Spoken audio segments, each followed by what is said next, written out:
ಬಿಸ್ಲಿ ಬರ್ರಿ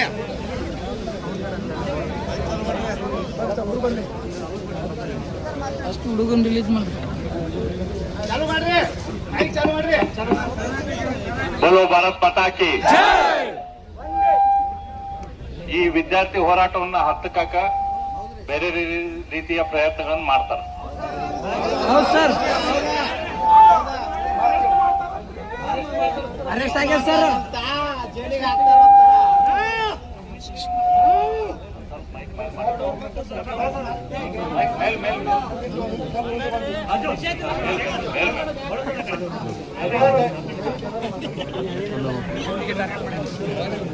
ಈ ವಿದ್ಯಾರ್ಥಿ ಹೋರಾಟವನ್ನ ಹತ್ತಿಕ್ಕಕ್ಕ ಬೇರೆ ಬೇರೆ ರೀತಿಯ ಪ್ರಯತ್ನ ಮಾಡ್ತಾರೆ. ನಿಮ್ಮ ವಿದ್ಯಾರ್ಥಿ ನಾಯಕರನ್ನು ಕೂಡ ಅರೆಸ್ಟ್ ಮಾಡಿದ್ರು. ಈಗ ನಾವು ಪೊಲೀಸರಿಗೆ ಹೇಳಿ ಆ ವಿದ್ಯಾರ್ಥಿ ನಾಯಕರನ್ನ ರಿಲೀಸ್ ಮಾಡ್ಯಾರ. ಅವರು ಗ್ರೌಂಡಿಗೆ ಬಂದಿದಾರಲ್ಲ. ಹಾಗಾಗಿ ಗ್ರೌಂಡಿಗೆ ಬಂದಾರ. ಈಗ ನಮ್ದು ಎಲ್ಲಾರು ಐತಲ್ಲ, ಅಲ್ಲಿ ಗ್ರೌಂಡಿಗೆ ಹೋಗಿ ಅಲ್ಲಿ ಭಾಷಣ ಮಾಡಿ ಎಲ್ಲಾರು ಜುಬ್ಲಿ ಸರ್ಕಲ್ಗೆ ಹೋಗೋಣ ಅಂತ. ಹಂಗಾಗಿ ಒಂದು ಸರ್ಕಾರಕ್ಕೆ ನಾವು ಮೆಸೇಜ್ ಕೊಡ್ಬೇಕಲ್ಲ, ಒಂದು ಮೆಸೇಜ್ ಒಂದು ಗ್ರೌಂಡ್ ದಲ್ಲಿ ನಾವು ಇದ್ದು ಕೊಡೋಣ. ಅದಾದ್ಮೇಲೆ ಎಲ್ಲಾರು ಕೂಡಿ ಪಾದಯಾತ್ರೆ ಮಾಡ್ಕೊಂತ ಜುಬ್ಲಿ ಸರ್ಕಲ್ ತನಕ ಹೋಗೋಣ.